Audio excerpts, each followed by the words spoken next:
విలువ ఎంత గొప్పదో, మిమ్మను నమ్ముకున్న మేము మా విలువ ఎంత గొప్పదో మరి తెలుసుకున్నటకు ఇక్కడ కూడి ఉండగా తండ్రి, మీ చిత్తానుసారమైన జ్ఞానాన్ని మాకు అందించమని వేడుకుంటూ ఈ ప్రార్థన యేసుక్రీస్తు వారి అమూల్యమైన నామములో అడిగి వేడుకొంచున్నాం తండ్రి, ఆమేన్. ప్రియమైన దేవుని వారలారా, దైవ విలువలు ఎరుగని మనిషికి విలువ ఉందా అనే ఆలోచనాత్మక విషయాలను పరిశుద్ధ గ్రంథము ద్వారా పరిశోధించి మరి తెలుసుకుందాం. ప్రియులారా, ఈరోజు ప్రపంచవ్యాప్తంగా ఉన్నటువంటి మానవ జాతి అనునిత్యం వారు ఎన్నో వస్తువులు, ఆహార పదార్థాలు నిరంతరం వినియోగించుకోవడం అనేది జరుగుతుంది. ఈరోజు మీరు కూడా మీ ఇంట్లో చూస్తే ఎన్నో వస్తువులు ఉంటాయి, వండుకోవడానికి, తినడానికి, లేదంటే మరి స్నానానికనో, లేదంటే పళ్ళు తోముకోవడానికనో ఒక పేస్టు, బ్రష్, సబ్బు, అలాగే కాయగూరలు, ఆకుకూరలు, ఇంట్లో ఎన్నో ఎలక్ట్రికల్ వస్తువులు, ఎలక్ట్రానిక్ వస్తువులు. చూడండి, అందరూ ఇవన్నీ కలిగి ఉన్నారు. ఎందుకంటే మనిషి జీవితంలో, మనిషి మనుగడకు ఇవన్నీ చాలా ఉపయోగకరం. ఒక లైట్ మన ఇంటిలో వెలుగునివ్వడానికి ఆ లైట్ ని మనం పెట్టుకుంటాం, షాప్కి వెళ్ళి డబ్బులు పెట్టి కొని తెచ్చుకుంటాం, ఇంట్లో వాడుకుంటాం. మరి ఎండాకాలంలో ఫ్యాన్ అవసరత చాలా ఎక్కువ ఉంది కాబట్టి ఫ్యాన్ మనకు కావాలి, షాప్కి వెళ్ళి తెచ్చుకుంటాం, ఇంట్లో వినియోగించుకుంటాం. తినే ఆహార పదార్థాలు, బియ్యం, పప్పులు, నూనెలు కానివ్వండి, కాయగూరలు, ఆకుకూరలు కానివ్వండి, పండ్లు, కాయలు కానివ్వండి, ఇలా మనము నిరంతరము వినియోగించుకుంటున్నటువంటి వస్తువులు చాలా ఉన్నాయి. మరి ఏది మన ఇంటికి రావాలి అన్నా దానికి ఒక వెల, దానికి ఒక వెల అనేది ఉంటుందండి. ఆ వెల ఇచ్చి ఆ షాపు వారికి వాటిని మనం తెచ్చుకుంటాం.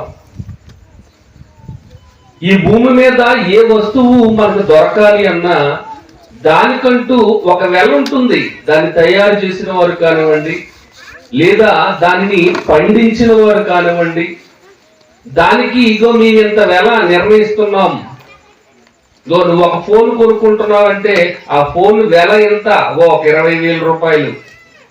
నువ్వు బియ్యం తెచ్చుకుంటున్నావంటే దాని వెల ఎంత, ఒక 70 రూపాయలు, 100 రూపాయలు. నువ్వు ఉల్లిపాయలు తెచ్చుకుంటున్నావంటే కేజీకి ఎంత వెల. దానికంటూ ఒక విలువ అనేది ప్రభుత్వాలు, లేదంటే ఆ వస్తువును తయారు చేసిన వారు ఆ వెలను నిర్ణయించడం అనేది జరుగుతుందండి. ఆ వెలకే మనం కొంటాం, ఎక్కువ డబ్బులు ఇచ్చి కొనం. ఎంత రేట్ అయితే ఉందో ఆ రేటుకే మనం కొనుక్కొని వినియోగించుకోవడం అనేది జరుగుతుంది. కానీ ఏ వస్తువులైతే మనం వాడుకుంటున్నామో అవే వస్తువులు సెలబ్రిటీస్, ప్రపంచవ్యాప్తంగా పేరుగాంచిన సెలబ్రిటీలు, సినిమా యాక్టర్స్ కావచ్చు, లేదా రాజకీయ నాయకులు కావచ్చు, లేదా ఆటగాళ్ళు కావచ్చు, ఇలా అనేక రంగాలలో పేరు ప్రఖ్యాతులు పొందినటువంటి వారు ప్రపంచవ్యాప్తంగా చాలా మంది ఉన్నారు. అవే వస్తువులు వాళ్ళు వినియోగించుకొని వదిలేస్తే వాటికి విలువ ఎంత ఉంటుందో తెలుసా? ఉదాహరణకి మైకేల్ జాక్సన్, ఎంతమందికి తెలుసండి? మైకేల్ జాక్సన్ ప్రపంచ ప్రఖ్యాత పాప్ సింగర్, డాన్స్ వేస్తూ పాట పాడుతాడు. మంచి డాన్సర్ కమ్ సింగర్. మరి అతడు చనిపోక ముందు ఆయన ఏ మైకులోనైతే పాట పాడాడో ఆ మైకు అసలు విలువ ₹1,00,000 అయితే అతడు చచ్చిపోయిన తర్వాత దాన్ని వేలం వేశారండి. ఆక్షన్, వేలం పాట అంటారు చూసారా? ఆక్షన్ లో, వేలం పాటలో ఆ మైక్ని ఒక వ్యక్తి ఇంచుమించు 4 కోట్లు పెట్టి కొనుక్కున్నాడండి. ఇదేంటి, ₹1,00,000 విలువ గల మైక్ని 4 కోట్లు పెట్టి ఎందుకు కొనుక్కున్నాడు? మైక్ విలువ ₹1,00,000. మైకిల్ జాక్సన్ వాడిన మైకు. ఆ మైక్ విలువ ₹1,00,000 అయితే అతడు చనిపోయిన తర్వాత ఇది మైకిల్ జాక్సన్ గారు బ్రతుకున్నప్పుడు వాడిన మైకు, దీన్ని కావాలంటే ఎవరు ఎంత కొనుక్కుంటారో వేలం పాట పెట్టారండి. జనాలు తండోలుగా వచ్చేసి 1,00,000 తర్వాత నేను 2 లక్షలు ఇస్తాను, నేను 10 లక్షలు ఇస్తాను, ఒకటో పాట, రెండో పాట, మూడో పాట అని అంటుంటారు చూసారా? అలా వేలం పాటలో ఒక వ్యక్తి ₹4 కోట్ల కొనుక్కున్నాడండి. ఎందుకు దానికి అంత విలువ? అంత విలువ ఎందుకు పెరిగిపోయింది? దాని విలువ మార్కెట్లో దాని మైక్ని తయారు చేసిన వారు పెట్టిన ఖరీదు ఎంత అంటే ₹1,00,000. ₹1,00,000 ఖరీదు చేసే విలువ గల ఆ మైక్ని 4 కోట్లు ఎందుకు పెట్టాడు? దానికి కారణం ఏంటండి? దానికి కారణం ఏంటి? అది మైకిల్ జాక్సన్ వాడిన మైక్. అది మైకిల్ జాక్సన్ వాడాడు. అలాగే క్రికెట్ గాడ్ ఎవరండి? క్రికెట్ కే దేవుడు అంట సచిన్ టెండూల్కర్. మరి ఆయన కూడా క్రికెట్ ఆడినప్పుడు మరి 100వ సెంచరీ చేశాడండి. ఒక బ్యాట్తో 100వ సెంచరీ చేశాడు. మరి 100వ సెంచరీ చేసినప్పుడు సచిన్ టెండూల్కర్ గారు ఆడిన బ్యాట్ ఖరీదు ₹50,000. ఆయన పట్టుకొని క్రికెట్ ఆడి సెంచరీ చేసిన బ్యాట్ ఖరీదు ₹50,000 దాన్ని తయారు చేయడానికి. కానీ దాన్ని ఒక ఆయన ఫ్యాన్, సచిన్ టెండూల్కర్ ఫ్యాన్, మరి ఆయన ఎంత ఖరీదు పెట్టి కొనుక్కున్నాడో తెలుసా? వేలం పాటలో ఇంచుమించు 12 లక్షలకు పెట్టి కొనుక్కున్నాడండి.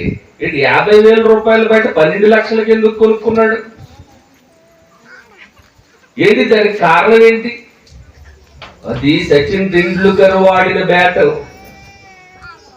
ఇవి మీకు ఎందుకు చెప్తున్నాను అని అంటే, వస్తువు యొక్క విలువ ఆ వస్తువు ఎవరి చేతిలో అయితే ఉందో దాన్ని బట్టి ఆ విలువ మారిపోతుంది. అలాగే ప్రొజెక్టర్ ఉంటే బాగుండండి. మీకు కొన్ని మరి విషయాలను చూపించదలుచుకున్నాను. మరి ప్రొజెక్టర్ లేని కారణంగా నేనే చెప్తున్నాను. మరి క్వీన్ ఎలిజబెత్ రాణి తెలుసు కదండి, ఇంగ్లాండ్ రాణి. మరి ఆమె 1947లో కొత్తగా పెళ్ళైనప్పుడు కేక్ కట్ చేశారటండి. కేక్, మరి ఆ కేక్ ముక్కని 2013లో వేలం వేశారట. చాలా సంవత్సరాల కేక్ని భద్రపరిచి 2013లో వేలం వేస్తే ఇంచుమించు 560 పౌండ్లు, ఇంగ్లాండ్ పౌండ్లకి అది అమ్ముడుపోయిందటండి వేలం. అలాగే టైటానిక్ షిప్ మునిగిపోయింది కదండి. అలా మునిగిపోయినప్పుడు మరి ఒక వైలిన్ వాయించే వ్యక్తి కూడా చివరగా వైలిన్ వాయిస్తూ ఆఖరిలో ఆయన కూడా మునిగిపోవడం అనేది జరిగిందండి. అలా మునిగిపోయి చనిపోయిన తర్వాత మరి వైలిన్ ఆ పడవలో నుంచి మరి వారు వెలికి తీసి దాన్ని వేలం పాటలో పెట్టారండి. దాన్ని వేలం వేస్తే ఆ మైక్, ఆ వైలిన్ ఎంత ఖరీదుకు పోయిందో తెలుసండి? ఇంచుమించు 9 లక్షల పౌండ్లు. 9 లక్షల పౌండ్లటండి. మామూలుగా 1 పౌండ్ అంటే భారతదేశపు కరెన్సీ వాల్యూ ప్రకారము 1 పౌండ్ ఇంచుమించు 106 రూపాయలు. 1 పౌండ్ 106 రూపాయలు. కానీ 9 లక్షల పౌండ్లకి అది అమ్ముడుపోయిందంటే 9 లక్షలు ఇంటూ 106 ఎంత ఖరీదండి? కొన్ని కోట్ల రూపాయలు అయిపోయింది కదండి. అప్పుడే సముద్రంలో మునిగిపోయి ఆ వైలను తుప్పు పట్టేసి పుచ్చిపోయి వెలికి తీయబడినది అన్ని కోట్ల రూపాయలు వెళ్ళింది అని అంటే ఆ టైటానిక్ షిప్ కున్నటువంటి వాల్యూ. అలాగే అబ్రహాం లింకన్ గారు తెలుసు కదండి. అబ్రహాం లింకన్ ఒకప్పటి అమెరికా ప్రెసిడెంట్ ఆయన. మరి ఆయన ఒకసారి కటింగ్ చేయించుకున్నారటండి. జుట్టు కటింగ్ చేయించుకున్నాడు. జుట్టు బాగా పెరిగిపోయింది, కటింగ్ చేయించుకుందామని కటింగ్ చేయించుకుంటే ఆ కట్ చేయగా కింద పడిపోదు కదండి. మనం కటింగ్ చేయించుకుంటే బార్బర్ షాప్ లో తుడిచి బయట పడేస్తారు, ఎందుకు పనికిరాదని. కానీ అబ్రహాం లింకన్ కటింగ్ చేయించుకుంటే ఆ బార్బర్ షాప్ వాడు పోగు చేసి ప్యాకెట్ లో పెట్టాడట. దాన్ని ఒక అతను నాకు అది ఇచ్చేయండి, ఆ వెంట్రుకలు నేను భద్రపరుచుకుంటాను, అది మీకు ఎందుకు పనికిరావు అనుకుంటున్నారు కదని చెప్పి 25,000 అమెరికన్ డాలర్స్ కొనుక్కున్నాడటండి. 25,000 American dollars. $1 విలువ ఇంచుమించు 77 నుంచి 80 రూపాయలు ఉంది. అంటే 25,000 ఇంటూ 70 లేదా 80, 25,000 ఇంటూ 80 ఎన్ని లక్షలండి? అన్ని లక్షలకి తల వెంట్రుకలు కొనుక్కున్నాడంట. ఇలా చెప్పుకుంటూ పోతే చాలా ఉన్నాయండి. ఎందుకు పనికిరావు అని మనం అనుకుంటాం, కానీ ఆ వెంట్రుకలకి అంత వాల్యూ ఎందుకు వచ్చింది? అన్ని లక్షలు పెట్టి ఎందుకు కొనుక్కున్నాడు? అవి సామాన్యమైన వ్యక్తి కాదు, అవి సామాన్యమైన వ్యక్తి కాదు. ఒకప్పటి అమెరికా ప్రెసిడెంట్ చెప్పులు కుట్టుకున్నటువంటి అబ్రహాం లింకన్ అమెరికాకు ప్రెసిడెంట్ గా మారిపోయాడు. అంత గొప్పవాడు, అంత గొప్ప వ్యక్తి యొక్క వెంట్రుకలకి ఇగో మీ ఎంత వెల కడుతున్నాం. చూడండి, వ్యక్తిని బట్టి వస్తువు యొక్క విలువ ఆటోమేటిక్ గా పెరిగిపోతుంది.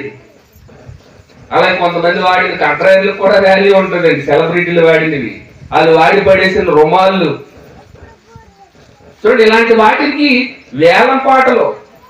ఈ మధ్యన టీవీలో ఒక వార్త వచ్చిందండి. ఒక ఆటగాడు ఆట ఆడుతూ మరి చెమట బాగా పడుతుందని చెప్పి టిష్యూ పేపర్ తోటి చెమట తుడుకొని పడేసాడట.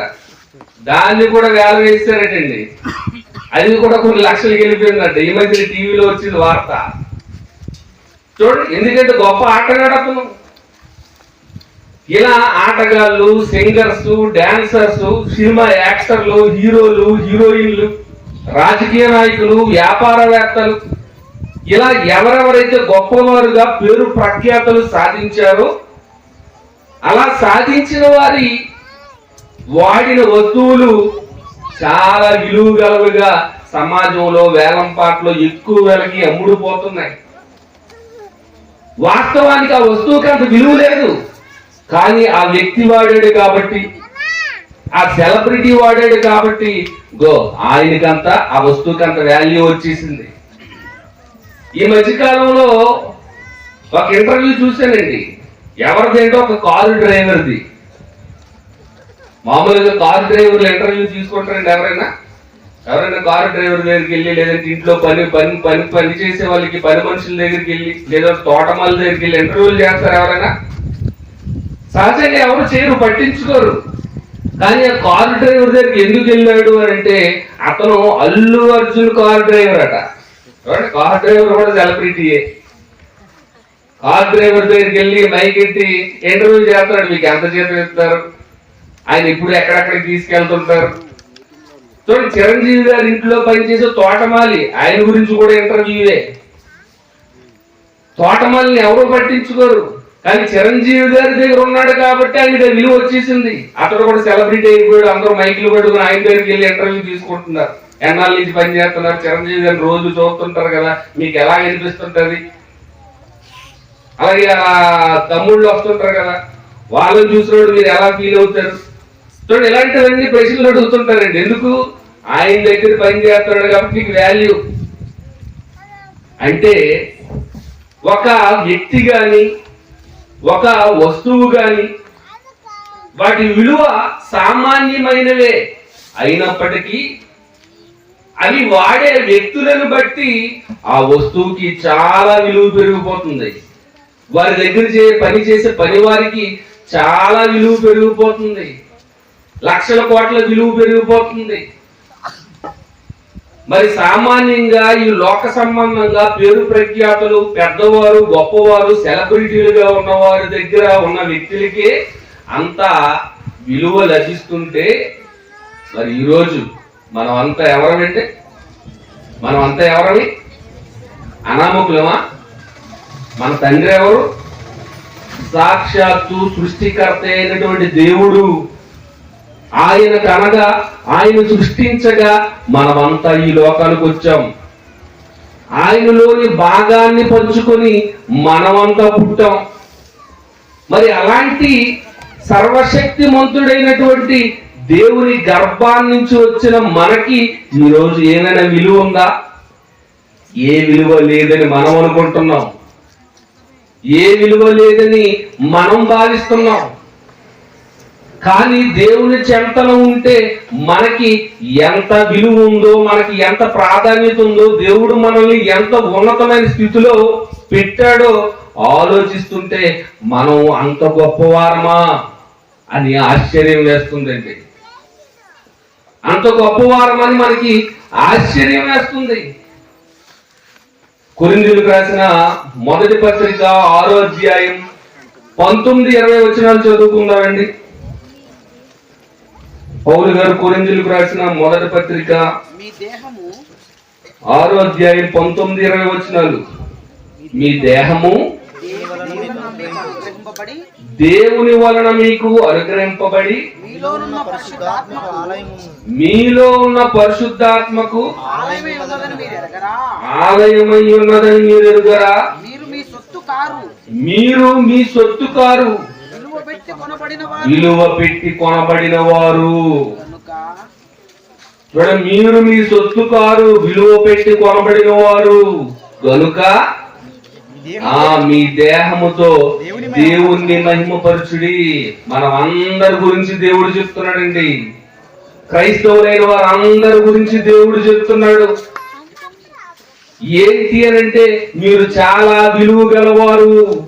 ఏ విలువ లేదు, నేను పేడ వంటి వాడిని, పురుగు వంటి వాడిని, ఏదో చిన్న కూలి పని చేసుకుంటున్న కూలి వాడిని, లేదా రిక్షా తొక్కుంటున్న వాడిని, లేదా ఆటో నడుపుకుంటున్న వాడిని, నేను పేదవాడిని, చదువు లేని వాడిని, ఇలా చాలా తక్కువగా ఆలోచించుకుంటున్నామండి మన గురించి. చాలా చిన్న చూపు మనకు మనమే చూసుకుంటున్నాం. కానీ దేవుడు చెప్తున్నది ఏంటి అని అంటే మీరు విలువ పెట్టి కొనబడిన వారు. మీకు చాలా విలువ ఉంది. లోక సంబంధంగా గొప్పవారి దగ్గర పనిచేసే డ్రైవర్లకి, ప్యూన్లకి, వాళ్ళకి అంత విలువ ఉంటే వాళ్ళు వాడిన చిన్న చిన్న వస్తువులకి అంత లక్షలు పోసి వేలంపాటలో కొనుక్కుంటుంటే మీరు దేవుని పిల్లలు, మీరు దేవుని కుమారులు, దేవుని సొత్తైన ప్రజలు, మీరు దేవుని జనులుగా ఉన్న మీరు ఇంకెంత గొప్పవారు. మనము చాలా గొప్పవారమండి. ఎంత గొప్పవారమో దేవుడు మన పక్కన ఉంటే మనం ఎంత గొప్పవారమో ఆలోచిస్తే ఒక సందర్భాన్ని జ్ఞాపకం చేస్తానండి. మార్కు సువార్త 11వ అధ్యాయము 7వ వచనం. మార్కు సువార్త 11వ అధ్యాయం 7వ వచనం. వారు ఆ గాడిద పిల్లను యేసు దగ్గరకు తీసుకొని వచ్చి తమ బట్టలు దానిపై వేయగా ఆయన దాని మీద కూర్చుండెను. అనేకులు తమ బట్టలు దారి పొడుగున పరిచిరి. కొందరు తాము పొలములలో నరికిన చెట్ల కొమ్మలను నరికి పరిచిరి. మరియు ముందు వెలుచున్న వారును వెనక వచ్చుచుండిన వారును జయము ప్రభు పేరట వచ్చివాడు స్తుతింపబడును గాక. ప్రభువు పేరట వచ్చువాడు స్తుతింపబడును గాక. వచ్చుచున్న మన తండ్రి అయిన దావీదు రాజ్యము స్తుతింపబడును గాక. వచ్చుచున్న మన తండ్రి అయిన దావీదు రాజ్యము స్తుతింపబడును గాక. సర్వోన్నతమైన స్థలములలో జయము, సర్వోత్తమమైన స్థలముల్లో జయము అని కేకలు వేయుచుండిరి.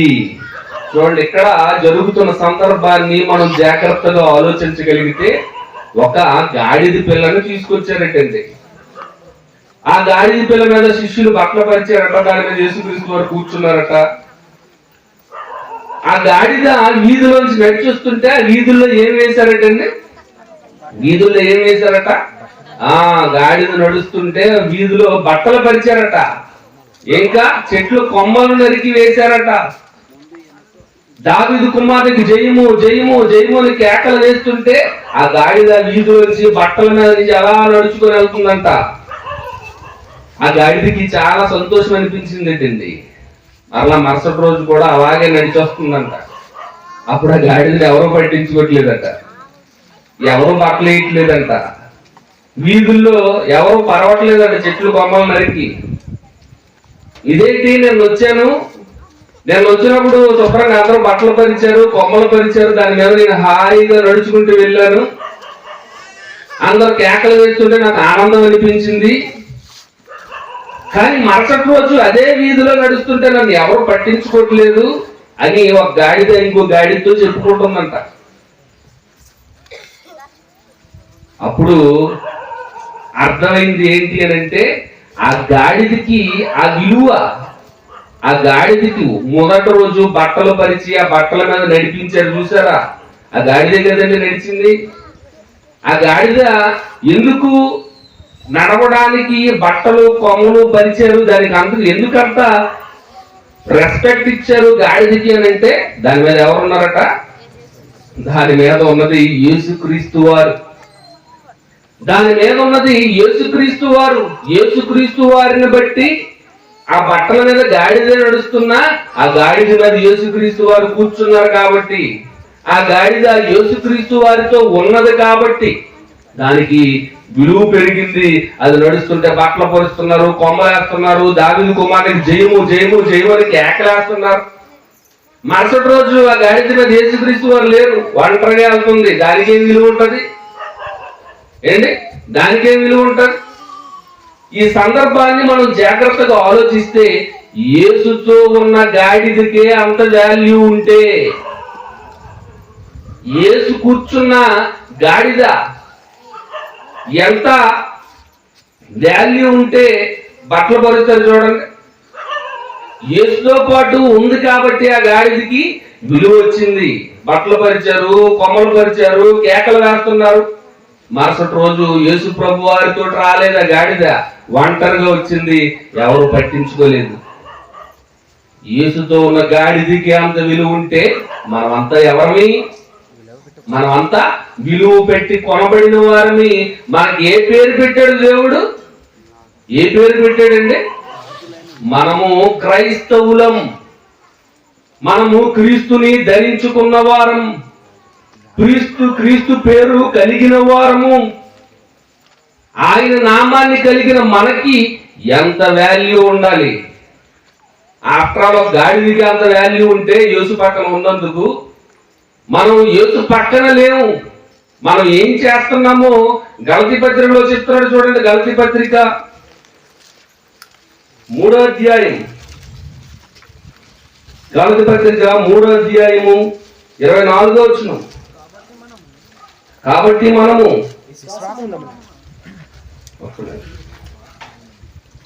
విశ్వాస మూలమున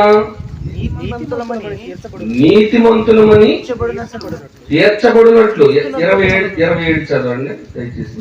క్రీస్తులోనికి బాప్తిస్మం పొందిన మీరందరూ క్రీస్తుని ధరించుకొని ఉన్నారు. క్రీస్తుని ధరించుకొని ఉన్నారు. ఇందులో యూదుడని గ్రీసు దేశస్థుడని లేదు, దాసుడని స్వతంత్రుడని లేదు, పురుషుడని స్త్రీ అని లేదు. యేసుక్రీస్తునందు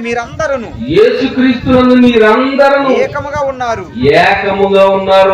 చూడండి, మనమంతా యేసుక్రీస్తు వారిని ఏం చేశామంటే ధరించుకున్నాం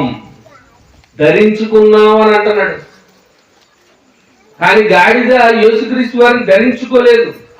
గాడిద నీళ్ళ మీద యేసుక్రీస్తు వారు కూర్చున్నారు. మీద కూర్చున్నందుకే గాడిదకి అంత వాల్యూ. బట్టలు పరిచి స్వాగతం పలికారే యేసుతో ఉన్నందుకు. మరి ఈరోజు మనం యేసుతో కాదు, యేసుని ధరించుకొని ఉన్నాం. మరి మనకి ఎంత వాల్యూ ఉంటుంది? ఎప్పుడైనా ఆలోచించారా? ఎప్పుడైనా ఊహించారా మనకు ఉన్నటువంటి వాల్యూ? యేసుని ధరించుకున్నామంట. ధరించుకోవడం సాధారణంగా మనం ఏం ధరించుకుంటామండి? ఏమి ధరించుకుంటాం? మనమంతా బట్టలు ధరించుకుంటాం, బంగారాన్ని ధరించుకుంటాం, వాచీలు ధరించుకుంటాం, ఉంగరాలు ధరించుకుంటాం. చూడండి, రకరకాల ఆభరణాలు ధరించుకుంటాం. ఎందుకు ధరించుకుంటామండి? మనం వేసుకున్నటువంటి బట్టలను బట్టి మనకి వాల్యూ పెరుగుతుంది. పెద్ద సూటు బూటు కోటి వేసుకొని వచ్చామనుకోండి, వాల్యూ ప్రజలు గుర్తిస్తారు. ఎవరో పెద్ద ఇది కావాలా, పెద్ద క్యాన్వాయ్ మీద వచ్చారు, పెద్ద బెంచ్ కారు దిగారు, మంచి వాచి పెట్టారు, లేదంటే మంచి ఉంగరం పెట్టారు, మెడలో పెద్ద గొలుసు చేశారు, బంగారపు గొలుసు అని ధరించుకున్నటువంటి వస్తువులు బట్టలను బట్టి ఈరోజు సమాజంలో వాల్యూ అనేది ఉంటుందండి. అదే చిన్న గోచి కట్టుకొని వీధిలో నడుస్తున్నారు అనుకోండి, ఎవరైనా వాల్యూ ఇస్తారా? ఎవరు వాల్యూ ఎవరు? ఎవరో పట్టించుకోరు. అది కోటేసుకొని రోడ్డు మీద వెళ్తుంటే గొప్ప వాల్యూ. అంటే వేసుకున్న దుస్తులను బట్టి ఈరోజు సమాజంలోని వారు ఎలాగైతే విలువనిస్తున్నారో, మంచి పట్టు చీర కట్టుకొని వెళ్తున్నారండి, లేదంటే మంచి డ్రెస్ చేసుకున్నారండి, మంచి మేకప్ కొట్టుకున్నారండి, వాళ్ళ వైపు దృష్టి మళ్ళీపోద్ది ఆటోమేటిక్ గా. వాళ్ళని చూస్తుంటే ఎవరు వీళ్ళు, ఎవరు గొప్ప వాళ్ళ ఉన్నారు, సెలబ్రిటీల్లో ఉన్నారు అని ఎలాగైతే వేసుకున్న దుస్తులను బట్టి మనం ఆకర్షింపబడతాము, వారి వైపు చూస్తామో, వాళ్ళకి విలువనిస్తామో. యేసుక్రీస్తు వారు అంటున్నారు, పరిశుద్ధ గ్రంథంలో రాయబడింది ఏంటి అని అంటే, మనం యేసుక్రీస్తు వారినే దుస్తులుగా ధరించుకున్నామంట. యేసుక్రీస్తు వారినే ధరించుకుంటే మనం ఎలా కనబడాలి అంటే, యేసుక్రీస్తు వారిని ధరించుకుంటే ఇక్కడ మీరు మంచి మంచి బట్టలు వేసుకున్నారు, కూర్చున్నారు, వేదిక మీద ప్రిన్సిపల్స్ కూర్చున్నారు, రాజు గారు కూర్చున్నారు, రారాజు గారు కూర్చున్నారు, అలాగే పెద్దలు కూర్చున్నారు. చూడండి, వీళ్ళని చూస్తుంటే వీళ్ళు వేసుకుంటున్న దుస్తులు కనబడుతున్నాయా? లోనున్న దేహం మీకు కనబడుతుందా? ఏం కనబడుతుందండి మీకు?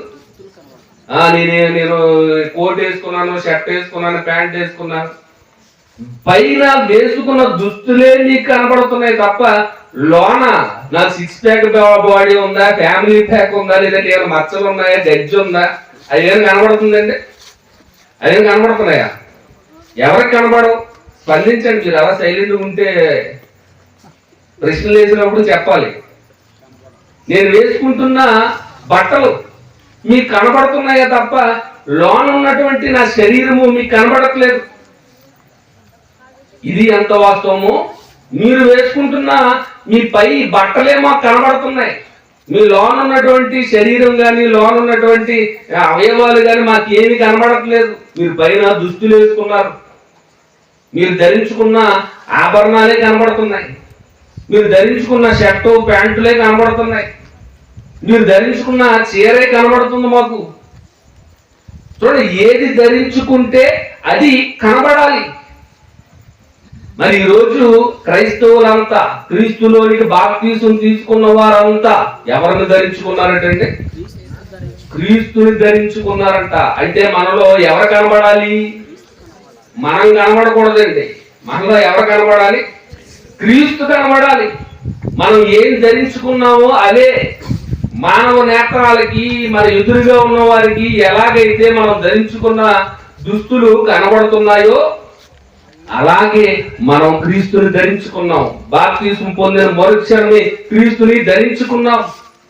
అలా ధరించుకున్నాం కాబట్టి మనలో క్రీస్తు కనబడాలి, క్రీస్తు యొక్క లక్షణాలు కనబడాలి, ఆయన చూపించిన ప్రేమ కనబడాలి, ఆయన చేసినటువంటి త్యాగం కనబడాలి, ఆయనలో ఉన్నటువంటి దైవ వాక్కులు ఏవైతే బోధించారో అవి మనం బోధించగలగాలి, ఆయన చేసిన క్రియలు మనం చేయగలగాలి. ఇదేంటి క్రీస్తుని ధరించుకోవడం అంటే? క్రీస్తుని ధరించుకోవడం అంటే ఇది. మరి ఈరోజు మనం అలా కనబడుతున్నామా? అలా కనబడట్లేదు కనుకనే మన విలువ తగ్గిపోతుందండి. అలా మన విలువ తగ్గిపోతుంది. మనం క్రీస్తుని కలిగి ఉండాలి. ఈ మధ్యకాలంలో ఒక నిమ్మకాయని 20,000కి పెట్టి కొనుక్కున్నాడు ఒక ఆయన. నిమ్మకాయ అంతా మామూలుగా మార్కెట్లోకి వెళ్ళి అడిగితే 10 రూపాయలకి 4 ఇస్తారు, అంతే కదండి.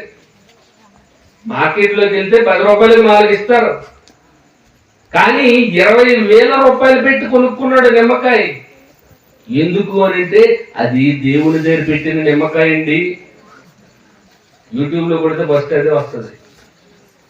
యూట్యూబ్లో చూస్తే వస్తుంది. నిమ్మకాయ ఖరీదు 20,000కు పెట్టి కొనుక్కున్నటువంటి భక్తుడు. నువ్వు ఎందుకయ్యా మార్కెట్లో 10 రూపాయలకి 2 వస్తున్నాయి కదా, ఎందుకు 20,000 రూపాయలకి పెట్టి కొనుక్కున్నావు, ఎందుకు అంత ఖర్చు పెట్టావు అని అడిగితే అది దేవుని వద్దన పెట్టిన నిమ్మకాయ అండి. అది ఆ దేవుని బట్టి, వారికి ఉన్నటువంటి భక్తిని బట్టి దానికి ఆ విలువ. అలాగే మన సోదరులు విశాఖపట్నంలో ఉన్న స్నేహితులు కానీ హైందవ సోదరులు చాలా మంది ఉన్నారండి. మరి వారు వినాయక చవితి చేస్తూ ఉంటారు. అలా చేసినప్పుడు ఆ లడ్డుని వేలం వేస్తూ ఉంటారండి. లడ్డు వేలం వేస్తుంటారు, ఆ దేవుని చేతిలో పెట్టిన లడ్డూని. మా స్నేహితులు వేలం పాటలోకి వెళ్ళి కొనుక్కుంటూ ఉంటారు ఎక్కువ విలువకి. మహా అయితే లడ్డు ఒక 500,000 ఉంటదేమో తయారు చేసి పెట్టింది. కానీ వాళ్ళు 40,000, 50,000, 1,00,000 రూపాయలు పెట్టుకుంటూ ఉంటారు. ఎందుకంతా అంత ఖరీదు పెట్టుకున్నారేంటి? దానికి కారణం ఏంటి? ఎందుకంటే అది దేవునిది, దేవుని దగ్గర పెట్టింది కాబట్టి దానికి ఆ విలువ. అది మా దగ్గర ఉంటే మా కుటుంబాలకు మేలు జరుగుతుంది, ఆ దేవుని ఆశీస్సులు మాకు ఉంటాయి అని వారు నమ్ముతూ ఉన్నారు. అందుకే అంత విలువ పెట్టుకున్నారు. మరి మనం ఎవరండి? దేవుని జనులం కదా, దేవుని పిల్లలం కదా, క్రీస్తు రక్తము చేత కడగబడి పరిశుద్ధపరచబడిన వారం కదా, మనము విలువ పెట్టి కొనబడిన వారం కదా. మరి ఆ విలువను ఈరోజు ఎందుకు సమాజానికి మనం చూపించుకోలేకపోతున్నాం? మనం చాలా గొప్పవారం కదండి. మనం అంతా ఎవరని చాలా మంది చెప్తుంటారండి. మనం దేవుని ప్రసాదం, దేవుడు ప్రసాదించినటువంటి బిడ్డలం. ఆయన కృపతో మనల్ని మన తల్లిదండ్రులకు బహుమానాలుగా ఇచ్చాడు. గర్భఫలము దేవుడు అనుగ్రహించు బహుమానం ఆయన గిఫ్ట్ గా ఇచ్చాడు. దేవుడు గిఫ్ట్ గా ఇచ్చాడు అని అంటే ఆ గిఫ్ట్ ఎంత విలువైనది, ఎంత గొప్పది. ఆలోచించారు ఎప్పుడైనా? మనము చాలా గొప్పవారం అండి, చాలా విలువ కలిగిన వారం. కానీ మన మాటల చేత, మన క్రియల చేత, మన ప్రవర్తన చేత ఆ విలువను మనమే తగ్గించుకుంటున్నాం. సమాజంలో క్రైస్తవులుగా ఉన్నప్పటికీ మన ప్రవర్తన బాగోదు, మన మాటలు బాగోవు. సాధారణంగా బూతులే మాట్లాడుతూ ఉంటారు చాలా మంది. అందరిలాగే దురలవాట్లు కలిగి ఉంటారు. ఒక పక్క చేతిలో బైబిల్ పట్టుకుని చర్చికి వెళ్తుంటాం, మరో పక్క ఒక చేతిలో చుట్ట ఉంటుంది. ఏంటి? ఒక చేతిలో చుట్ట, ఒక చేతిలో బైబిల్. అది సమాజానికి ఎలా కనబడుతుందండి? విలువైనదిగా కనబడుతుందా? విలువైన వారంగా కనబడతాం. మనం క్రీస్తుని ధరించుకున్నాము, మనం మర్చిపోకూడదు. మనము క్రీస్తుని ధరించుకున్నాం, మన యందు క్రీస్తున్నాడు, మనలో దేవుడు నివాసం ఉంటున్నాడు, మనమే దేవునికి ఆలయం. కాబట్టి ఈ ఆలయం అనేది ఎంత పరిశుద్ధంగా ఉండాలి, ఎంత గొప్పగా ఉండాలి. మన ప్రవర్తన ఎంత బాగుండాలి, మన మాటలు ఎంత బాగుండాలి, మన చేతలు ఎంత బాగుండాలి. అలా బ్రతికిన నాడు మనకి విలువ పెరుగుతూ ఉంటుంది. మనం చాలా గొప్పవారిగా సమాజంలో కనబడతాం. ఇంకా మనం ఎలా కొనబడ్డామో పేతురు గారు చెప్తూ ఏమంటున్నారు చూడండి ఒకసారి. పేతురు గారు రాసినటువంటి మొదటి పత్రిక 1వ అధ్యాయం 18-19 వచనాలు చూద్దాం. పితృపారంపర్యమైన పేతురు గారు రాసినటువంటి మొదటి పత్రిక 1వ అధ్యాయం 18-19 వచనాలు చదువుతామండి. పితృపారంపర్యమైన మీ వ్యర్థ ప్రవర్తనను విడిచిపెట్టు, మీ వ్యర్థ ప్రవర్తనను విడిచిపెట్టినట్లుగా వెండి బంగారముల వంటి వెండి బంగారముల వంటి క్షయ వస్తువుల చేత క్షయ వస్తువుల చేత మీరు విమోచింపబడలేదు గాని మీరు విమోచింపబడలేదు గాని అమూల్యమైన రక్తము చేత అమూల్యమైన రక్తము చేత అనగా నిర్దోషమును నిష్కలంకమును అగు గొర్రె పిల్ల వంటి క్రీస్తు రక్తము చేత విమోచింపబడితేరని మీరు ఎరుగుదురు. చూడండి, మనం దేంతో విమోచింపబడలేదట? క్షయమైపోయే వెండి బంగారంతో దేవుడు మనల్ని కొనలేదంట. వెండి బంగారం మనల్ని కొనడానికి ఏమాత్రం సరిపోదంట. ఈరోజు వెండి బంగారం అంటే ఎంత వాల్యూ ఇస్తుంది సమాజం. ప్రతి శుభకార్యానికి వెండి ఉండాలి, బంగారం ఉండాలి. ఏంటి అంతే కదా? పెళ్ళి ఏమైనా అయింది అనుకోండి, లేదా ఎవరైనా మెచ్యూర్ అయ్యారు అనుకోండి, వెంటనే బంగారం కొనాలి, గిఫ్ట్గా ఇవ్వాలి. ఇలాంటి ఎన్నో అలవాట్లు కలిగి ఉన్నాం. విలువైనది గిఫ్ట్గా ఇవ్వాలి అంటే మొట్టమొదటిగా బంగారు వస్తువు ఏదో ఇవ్వాలి, అదే విలువైందని అనుకుంటాం. ప్రపంచవ్యాప్తంగా ఏది విలువైంది అని అంటే ఎక్కువగా మనుషులు ఏది వాడుతున్నారు అంటే గోల్డ్ వాడుతున్నారు. అంతకంటే విలువైన వజ్రాలు ఉన్నప్పటికీ, ప్లాటినం ఉన్నప్పటికీ ఎక్కువగా వాడబడుతున్న వస్తువు ఏదైనా ఉంది అని అంటే, లోహం ఏదైనా ఉంది అని అంటే అది బంగారం, మేలిమి బంగారం. అలాంటి బంగారంతో దేవుడు మనల్ని కొనలేదంట. మనం ఆ బంగారం కంటే గొప్పవారం, వెండి కంటే గొప్పవారం. మనల్ని దేనితో కొన్నాడేటంటే పరిశుద్ధమును నిర్దోషమునునైన అమూల్యమైన రక్తం. అమూల్యం, వెల కట్టలేనిది. అమూల్యం అంటే వెల లేనిది. మూల్యం అంటే వెల, మూల్యం అంటే ఖరీదు. అమూల్యం అంటే వెల కట్టలేని రక్తము చేత మనము కొనబడ్డామంటే అండి, పరిశుద్ధపరచబడ్డామంట. యేసుక్రీస్తు వారి రక్తం ఎలా ఇచ్చారు, ఏ విధంగా ఇచ్చారంటే, మనం ఎవరికైనా రక్తం ఇవ్వాలనుకోండి ఎలా ఇస్తుంటారండి? హాస్పిటల్కి వెళ్ళినప్పుడు ఎవరో ఆపదలో ఉన్నారు, యాక్సిడెంట్ అయిపోయింది, అర్జెంట్గా బ్లడ్ కావాలి. అప్పుడు మనం హాస్పిటల్కి వెళ్తాం పరిగెత్తుకొని. అమ్మో నా సోదరుడికి ఏమైపోయిందో, అమ్మో నా తండ్రికి ఏమైపోయిందో, అమ్మో నా చెల్లికి ఏమైపోయిందో, నా స్నేహితుడికి ఏమైందో, రక్తం అవసరం అంట. ఇప్పుడు అర్జెంటుగా రక్తం కావాలి. ఓ పాజిటివా, ఏ పాజిటివా, బి నెగిటివా గ్రూపులు ఉంటాయి కదండి. ఆ రక్తాన్ని ఇవ్వాలి. ఆ రక్తాన్ని ఇవ్వడానికి మనం వెళ్ళినప్పుడు డాక్టర్లు ఏ విధంగా తీస్తారు మనలోంచి రక్తాన్ని? ఏ విధంగా తీస్తారంటే కొరడాలతో కొట్టి తీస్తారా ఏంటి? కత్తులతో ఎలా కోసేసి తీస్తారా రక్తాన్ని? ఎలా తీస్తారు? సింపుల్ గా, నొప్పి కూడా తెలియకుండా మెల్లగా గుచ్చుతారు సూది. అంతే కదండి, మెల్లగా గుచ్చుతారు సూది. దాంట్లోంచి రక్తం అలా ప్యాకెట్ లో నిండుతుంది, లేదా బాటిల్లో నిండుతుంది. సరిగిపోయినంత బ్లడ్ రాగానే ఆపేసి దాన్ని ఎక్కిస్తారు. కానీ యేసుక్రీస్తు వారు అంత తేలిగ్గా ఇవ్వలేదండి రక్తం. మనల్ని రక్షించడానికి, మనల్ని బ్రతికించడానికి తేలిగ్గా ఆయన ఏదో చిన్న సూది పెట్టి బ్లడ్ తీయలేదు. శరీరంలో రక్తం అంతా పాప క్షమాపణ నిమిత్తం సులువుగా తీయలేదండి. రక్తాన్ని ఎలా తీశారు? రక్తాన్ని ఎలా చిందించారు? ఆయన కొరడాలతో కుట్టారటండి. చూశారు కదా మన పాటల్లో ఎలాంటి కొరడాలు ఉపయోగించారు అంటే వీపు మీద కొట్టి లాగితే చర్మం అంతా ఊడిపోయే విధంగా ఆ కొరడానికి చిన్న చిన్న ముళ్ళులు ఉండే రకమైన కొరడాలు వాడేవారండి రోమియులు. శరీరం అంతా గాయాలు, చీల్చివేయబడింది. అందులోంచి రక్తం ప్రవాహం వలె వస్తుంది ఆయన శరీరంలో నుంచి. అలా తీయబడింది రక్తం. బెత్తములతో కొట్టారు, తల మీద ముళ్ళతో గుచ్చారు. ముళ్ళ కిరీటం పెట్టి రక్తం అంతా దారల వలె కారుతుంది కదండి తల మీద నుంచి. పక్కలో బల్లెంతో పొడిచారు. ఉన్న రక్తాన్ని కూడా తీసేసి చివరగా ఏమొచ్చిందంటే అండి ఆయన ప్రక్కలో నుంచి నీరు వచ్చిందంటే ఒక్క చుక్క బ్లడ్ కూడా లేదని అర్థం. శరీరంలో నుంచి ఒక వ్యక్తిని కాపాడాలి, రక్షించాలి అని అంటే మనం ఒక రకంగా బ్లడ్ ఇస్తాం ప్రశాంతంగా, నెమ్మదిగా. కానీ ఆయన మనలందరినీ లోక పాపములన్నిటినీ పరిహరించడానికి, క్షమించడానికి, మనల్ని పరిశుద్ధపరచడానికి సులువుగా సూదుతో తీయలేదండి బ్లడ్ని. ఆ విధంగా కార్చలేదండి రక్తాన్ని. భయంకరమైన హింస, భయంకరమైన వేదన, తాళలేనంత నొప్పి,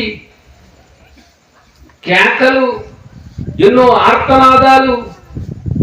చూడండి, ఆ భయంకరమైన వేదనను యేసుక్రీస్తు వారు అనుభవించి ఆ రక్తాన్నంతటిని, శరీరంలోని రక్తాన్నంతటిని కార్చి మనల్ని అందరినీ పరిశుద్ధపరిచారు. వెండి బంగారాలతో కొనలేదు మనల్ని, విలువ పెట్టి కొనబడ్డాం. ఏంటి ఆ విలువ? దేంతో కొనబడ్డాము అని అంటే రక్తము చేత కొనబడ్డాం. ఎవరి రక్తము చేత అంటే అమూల్యమైన రక్తము చేత, అనగా మీ పరిశుద్ధమును, నిర్దోషమును, నిష్కలంకమునగు గొర్రె పిల్ల వంటి క్రీస్తు రక్తము చేత విమోచింపబడితిమి. చూడండి, విలువైన రక్తం కార్చాడు, విలువ పెట్టి మనల్ని కొన్నాడు. విలువైన వారిగా మీరు సమాజంలో కనబడాలి అని క్రీస్తుని మన మీద ధరింపజేశాడు. మరి ఈరోజు మన బ్రతుకు ఎలా ఉంది? ఏ విధంగా బ్రతుకుతున్నాం? మన భాష ఎలా ఉంది? మన చేతలు ఎలా ఉన్నాయి? మన పరిపాట్లన్నీ ఎలా ఉన్నాయి? దేవుని ఎడల మీకు కృతజ్ఞత ఎలా ఉంది? ఆయన అంటే భయభక్తులు అనేవి ఎలా ఉన్నాయి? ఒకసారి ఆత్మ పరిశీలన చేసుకోండి. మన వాల్యూని మనమే దిగజార్చుకుంటున్నాం. మనం చాలా గొప్పవారం, చాలా విలువైన వారం. మనం దేవుని ప్రజలం, దేవుని వారం. ఈ లోకంలో ఒక వ్యక్తి, ఒక సెలబ్రిటీ పక్కన ఒక డ్రైవరో, ఒక పనోడో, లేదంటే ఒక తోటమాలో, ఒక వంట మనిషో వాళ్ళ పక్కన ఉంటేనే వాళ్ళకి అంత వాల్యూ ఇస్తున్నారే సమాజం. వాళ్ళ దగ్గరికి వెళ్ళి ఇంటర్వ్యూలు తీసుకుంటున్నారే. మనం సాక్షాత్తు దేవుని పక్షాన ఉన్నటువంటి ప్రజలం, దేవుని ఆత్మను పంచుకున్న దేవుని కుమారులం, యేసుక్రీస్తుకి సహోదరులం. మరి ఇంత గొప్పవారు మన పక్షాన ఉన్నప్పుడు మనకి ఈరోజు సమాజం ఏం వాల్యూ ఇస్తుంది? వాళ్ళు వాల్యూ ఇవ్వట్లేదంటే మనలో ప్రాబ్లమా, వాళ్ళలో ప్రాబ్లమా? ఒకసారి ఆలోచించుకోవాలండి, ఆలోచించుకోవాలి. చివరికి ఒక మాట చదివి ముగించుకున్నాడు. కొలస్సీ పత్రిక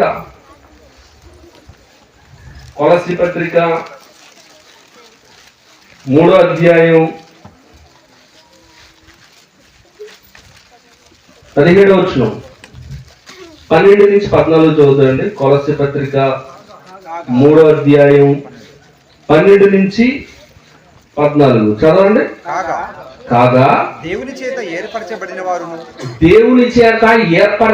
వారును పరిశుద్ధులను ప్రియులైన వారికి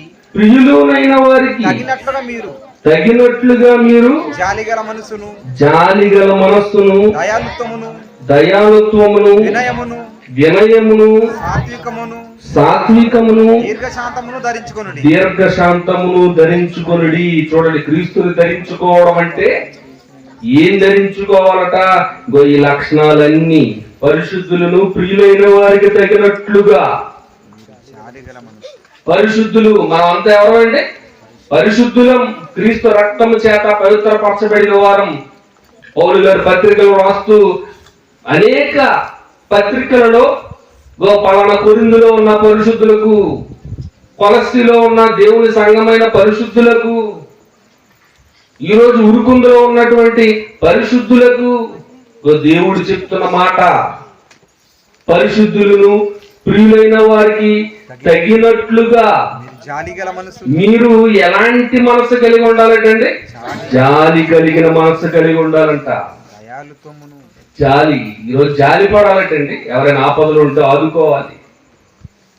వారి ఆత్మలు నిత్య నరకానికి వెళ్ళిపోయే పరిస్థితుల్లో ఉంటే వారికి దేవుడు వాక్యం చెప్పి ఆదుకోవాలి. వారి గురించి ఆలోచించాలి. అయ్యో, దేవుని మాటలు వినిపించకపోతే రేపు పొద్దున్న నరకానికి వెళ్ళిపోతాడేమో, దేవుని గురించి తెలుసుకోకుండా నిత్యాగ్నికి వెళ్ళిపోయి కాలిపోతుంటాడేమో. జాలి పడాలి కదండి. ఎవరైనా రోడ్డు పక్కన యాక్సిడెంట్ అయి పడిపోయారు అనుకోండి, వెంటనే ఏం చేస్తారండి? చుట్టుపక్కల ఉన్నవారు ఏం చేస్తారు? వెంటనే అతని దగ్గరికి వెళ్తారు. అతను ఎవరో తెలియకపోయినా, అతని పేరు తెలియకపోయినా, అతనితో పరిచయం లేకపోయినా, అయ్యో పడిపోయాడని చెప్పి లేపుతాం. గాయాలు ఎక్కువగా తగిలాయి అనుకోండి, వెంటనే 108కి ఫోన్ చేస్తాం. అతను రాగానే వ్యాన్ ఎక్కించి హాస్పిటల్కి పంపిస్తాం. అప్పటి వరకు పక్కన కూర్చోబెట్టడం, షాప్ లోకి వెళ్ళేదో సోడావో వాటర్ బాటిల్ తెచ్చి తాగించడమో ఇవన్నీ చేస్తుంటారు కదండి. దానిని జాలి అని అంటారు. జాలి కలిగిన మనస్సు. దయాలుత్వమును, యాక్సిడెంట్ అయిపోయిన తర్వాత సెల్ ఫోన్ పెట్టుకుని రికార్డింగ్ చేసుకుంటాం అనుకో, ఎలా ఏడుస్తున్నాడు, ఎక్కడెక్కడ దెబ్బలు తగిలాయి, దాన్ని ఏమంటారు? అది జాలి గల మనస్సా? కొంతమంది సెల్ఫీలు చేస్తుంటారు. సెల్ఫీలు రికార్డింగ్, యాక్సిడెంట్ అయిపోయి ఏడుస్తుంటే వాళ్ళతో సెల్ఫీలు దిగుతుంటారు. అదే జాలి గల మనస్సు అంటే? అది జాలి గల మనస్సు కాదండి. ఆదుకోవాలి, సహాయం చెయ్యాలి. అది జాలి కలిగిన మనస్సు. లోక సంబంధంగా, శరీర సంబంధంగా గాయపడిన వారిని, లేదంటే కాలిపోయిన వారిని, రోడ్డు మీద యాక్సిడెంట్ అయిపోయిన వారిని సహాయం చేస్తుంటాం కదా. జాలి కలిగి వారిని ఓదారుస్తుంటాం కదా. మరి ఆత్మీయంగా నిత్య నరకానికి వెళ్ళిపోవడానికి అనేక మంది సిద్ధంగా ఉన్నవారు మనకు కనబడుతూ ఉంటారు రోడ్ల మీద. మరి వారి మీద ఎప్పుడైనా జాలి కలుగుతుందా? వారికి దేవుని వాక్యం చెప్పాలి, లేదంటే ఒక కరపత్రం ఇవ్వాలి, లేదంటే ఎలాంటి కార్యక్రమం ఏదో పెట్టాలి, ఒక ప్రొజెక్టర్ ద్వారా దేవుని పాటలు వినిపించాలి. కింగ్ జాన్సన్ విక్టర్ గారు ఎన్నో పాటలు రూపొందించాడు కదండి, క్లిప్పింగ్స్, వీడియో సాంగ్స్. మనకు చెప్పడం రాకపోయినా కనీసం ఈ పాట అంటే పాట చూసైనా అర్థం చేసుకుంటారు కదా. ఈ బొమ్మలు చూసైనా వారికి వాక్యం ఏంటో అర్థం అవుతుంది కదా. అలాంటి జాలి ఏమైనా ఉందా? వారికి దేవుని వాక్యాన్ని వినిపించి అగ్నిలోంచి లాగాలి. జాలి కలిగిన మనసు ఉండాలంట. ఇంకేమంటున్నాడు? దయాలుత్వము, దయగలవారంగా మనం ఉండాలంట. వినయమును, సాత్వికమును, దీర్ఘశాంతమును ధరించుకొనుడి. ఎన్ని లక్షణాలు ఉన్నాయండి. దీర్ఘశాంతం అంటున్నాడు. ఎవరేమన్నా మనం ఏం అనకూడదు. శాంతంగా ఉండాలి, కోప్పడకూడదు, ఆలోచించాలి. చూడండి, ఇలాంటివన్నీ ధరించుకుంటే, ఇలాంటి లక్షణాలన్నీ మనం కలిగి ఉంటే అప్పుడు క్రీస్తుని ధరించుకున్న వారు అవుతాం. క్రీస్తు మన మీద ఉంటాడు, మనలో క్రీస్తు కనబడతాడు. అప్పుడు సమాజానికి విలువ. యేసుక్రీస్తు వారు సామాన్యమైన వ్యక్తి కాదు కదండి. ఆయన గొప్ప సెలబ్రిటీ. ప్రపంచానికి కాలాన్ని లెక్కించడానికి కనపడినటువంటి ఏకైక వ్యక్తి యేసుక్రీస్తు వారు. శకపురుషుడు. మరి అలాంటి గొప్ప వ్యక్తిని మనం కలిగి ఉన్నాం. ఆయన సామాన్యుడేం కాదు, లోక రక్షకుడు, ముల్లోకాలకు అధిపతి. ఆయన్ని దేవుడు ఎలా హెచ్చించాడంటే, ఫిలిప్పీ పత్రిక 2:9 ఉంటది కదా. ఆయన ఎలా హెచ్చించాడో అక్కడ మాటల్లో చదవండి. అందుచేత పరలోకమందున్న వారిలో గాని, భూమి మీద ఉన్న వారిలో గాని, భూమి క్రింద ఉన్న వారిలో గాని ప్రతి వాని మోకాలు యేసు నామమున వంగునట్లు, ప్రతి వాని నాలుక తండ్రి అయిన దేవుని మహిమార్థమై యేసుక్రీస్తు ప్రభువని ఒప్పుకొనున్నట్లును దేవుడు ఆయనను అధికముగా హెచ్చించెను. ప్రపంచంలో ఆయన మించిన వారు ఎవరు లేరట. పరలోకంలో ఆయన కంటే గొప్పవారు ఎవరు లేరట. భూమి మీద ఆయన కంటే గొప్పవారు ఎవరు లేరట. భూమి క్రింద ఉన్నటువంటి లోకంలో, పరదేశంలో కానీ పాతాళంలో బాధపడుతున్న వారికి విషయంలో కానీ ఎవరు యేసు కంటే గొప్పవారు లేరట. అలాంటి యేసు మన పక్షాన ఉన్నాడు కదండి. అలాంటి యేసుక్రీస్తు వారి నామాన్ని మనం కలిగి ఉన్నాం కదండి క్రైస్తవులు అని. ప్రతి వాని మోకాళ్ళు ఆయన దగ్గర వంగిపోవాలి. ప్రతి వాని నాలుక యేసుక్రీస్తు వారు ప్రభు అని ఒప్పుకోవాలి. అంత గొప్ప గ్రేట్ లెజెండ్ అయినా. ప్రతి నామం ఈ లోకంలో ఎన్ని పేర్లు అయితే ఉన్నాయో, ఎన్ని నామములు అయితే ఉన్నాయో, అన్ని నామముల కంటే పై నామం ఆయనది. అలాంటి ఆయన వారం మనం, అలాంటి ఆయన తమ్ముళ్ళం మనం, అలాంటి సంఘానికి శిరస్సుగా ఉన్నారు యేసుక్రీస్తు వారు. ఇలాంటి గొప్ప వ్యక్తి పక్షాన మనం ఉన్నప్పుడు, ఆయన మనతో ఉన్నప్పుడు మన వాల్యూ ఎంత గొప్పగా ఉండాలి. సెలబ్రిటీలు వాడే వస్తువులే, తుడిచి పారేసుకున్న వస్తువులకే విలువ ఉంటారు కదండి. చాలా మంది మరి లవర్స్ ఉంటారండి. లవర్స్ చాక్లెట్ తినేసి ఆ ముచ్చు పడేసారు అనుకోండి, ఏం చేస్తారు వాళ్ళు? ఏం చేస్తారండి? వెంటనే లేరేసుకుంటారండి పిచ్చోళ్ళలాగా. ఎందుకు? ఆ ముచ్చు కవర్లో ఏముంది? చాక్లెట్ తొక్కలో ఏముంది చెప్పండి? ఏమీ లేదు. కానీ ఆ చాక్లెట్ తొక్కలో కూడా ప్రేమను, వాల్యూ, ఓ నా లవర్ తిన్నది, ఇగో నా లవర్ తిన్నాడు, ఈ చాక్లెట్ ఆ ముచ్చు నేను జాగ్రత్తగా భద్రపరచుకోవాలని చెప్పి ఎక్కడో బుక్కులు అక్కడక్కడ పెట్టుకుంటుంటారండి. చెప్పు తెగిపోయింది అనుకోండి, ఎవరైనా పారేస్తారు. చెప్పుని తెచ్చుకోండి, ఇంట్లో భద్రపరచుకుంటారు జాగ్రత్తగా. ఆమె పాదాన్ని తాకింది చెప్పు, కాబట్టి చెప్పు నా చెప్పు చేతుల్లో ఉండాలని చెప్పి తీసుకెళ్లి ఎక్కడో భద్రపరుచుకుంటారు. చూడండి, దానికి విలువనిస్తున్నాడు. ఆ వ్యక్తిని బట్టి, ఆమెను బట్టి, లేదంటే అతన్ని బట్టి, అతను వాడిన వస్తువు అది అల్పమైనదైనా, దేనికి పనికిరానిదైనా, అది చెత్తపొట్టులో గెలుపవలసిందైనా, ఆ వ్యక్తి వాడింది కాబట్టి, ఆ వ్యక్తి మీద ఉన్న ప్రేమ, అభిమానాన్ని బట్టి ఆ వస్తువు ఎంత అల్పమైనదైనా తీసుకొచ్చి భద్రపరుచుకుంటున్నావే జాగ్రత్తగా. విలువ లేని దానికి విలువనిస్తున్నావు కదా. మరి ఈ రోజు మనం విలువైన యేసుక్రీస్తు వారి దగ్గర ఉన్నాం. మనం కూడా విలువ పెట్టి కొనబడిన వారం. మనం విలువ రోజు రోజుకి పెంచుకుంటున్నామా, రోజు రోజుకి తగ్గించుకుంటున్నామా? దైవ విలువలు ఎరిగితే మన విలువ మనకు తెలుస్తుందండి. దేవుని విలువ తెలియలేదు అనుకోండి, మనకేం విలువ తెలుస్తుంది? కాబట్టి మనం దేవుని వారం. దేవుడు ఎంత గొప్పవాడో, యేసుక్రీస్తు వారు ఎంత గొప్పవారో, ఆయనకి ఎంత విలువ ఉందో, ఎంత శక్తి ఉందో మనం దేవుని మాటల ద్వారా చదువుకుంటున్నాం. ప్రత్యక్షంగా ఈ ప్రకృతి ద్వారా ఆయన శక్తిని మనం అనుభవిస్తున్నాం. యేసుక్రీస్తు వారి ప్రేమను, తండ్రి అయిన ప్రేమను మనం రోజు ఫీల్ అవుతున్నాం. మరి అలాంటి గొప్పవారి పక్షాన ఉన్న మనం, ఆ తండ్రికి పిల్లలుగా ఉన్న మనం, మన వాల్యూ ఏంటో సమాజానికి చూపించాలి. ఆ వాల్యూ అది కనబడాలి అని అంటే మనలో క్రీస్తుని ధరించుకోవాలి, క్రీస్తుని చూపించాలి.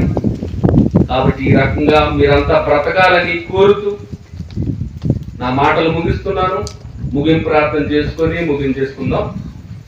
పరిశుద్ధుడైన మా పరలోకపు తండ్రి, మీ సంకల్పంలో మమ్మల్ని ఏర్పరచుకొని మీ కుమారులుగా, మీ ప్రియ కుమారుని శిలువ యాగము ద్వారా మమ్మల్ని రక్షించి రాజులుగా చేసినందుకు కృతజ్ఞతలు తండ్రి. తండ్రి, ఎంత గొప్ప భాగ్యాన్ని మీరు మాకు ప్రసాదించినందుకు మేము జీవితాంతం మీకు రుణస్థులంగా ఉన్నాం తండ్రి.